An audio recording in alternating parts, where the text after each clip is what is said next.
Aujourd'hui, on s'est donné rendez-vous à la résidence du Clos Germain, portée par l'association Habitat et Humanisme. C'est un lieu où des jeunes, des familles monoparentales, des personnes âgées vivent tout simplement ensemble dans un habitat intergénérationnel. Il faut savoir qu'à Grenoble, 20% des habitantes et des habitants ont plus de 60 ans et la très grande majorité d'entre eux veulent pouvoir vieillir chez elles, chez eux. Pour que ce choix soit possible, il faut impérativement de l'accompagnement.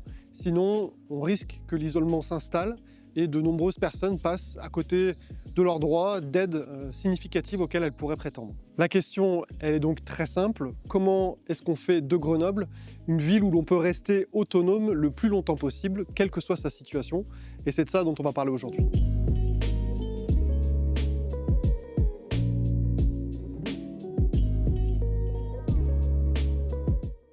On souhaite afficher la fierté d'être vieille et vieux. Pour moi, je pense que nous sommes en pleine capacité d'analyser et de prévoir ce que nous voulons. Et c'est pour ça que notre slogan, c'est « Rien pour les vieux sans les vieux ». Donc moi, je suis engagée depuis plusieurs années sur la thématique de l'autisme. Le choix qui s'offre à nos enfants, c'est soit de vivre en famille, et sinon, c'est de vivre en institution. La question qu'on s'est posée, c'est est-ce qu'il n'y avait pas une autre voie? Et surtout, est-ce qu'on ne pouvait pas leur redonner à eux une voix? Et aujourd'hui, il y a environ 25 000 personnes qui ont choisi de vivre en habitat qu'on peut qualifier d'habitat inclusif, accompagné, partagé. La moitié de ces personnes sont des personnes porteuses de handicap.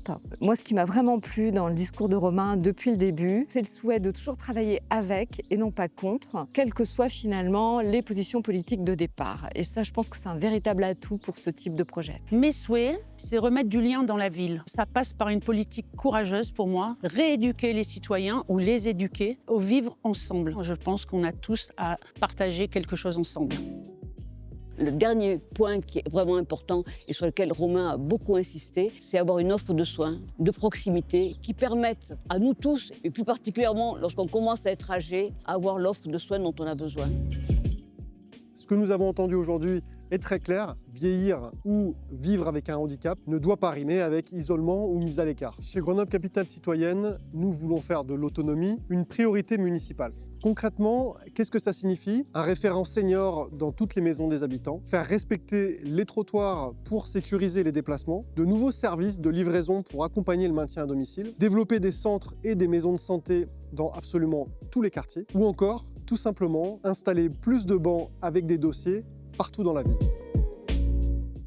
Au-delà des mesures, il y a une vision, c'est construire une ville où on peut rester acteur ou actrice de sa vie à tout âge. En 2026, ouvrons la voie ensemble à une ville qui protège sans enfermer et qui accompagne sans infantiliser.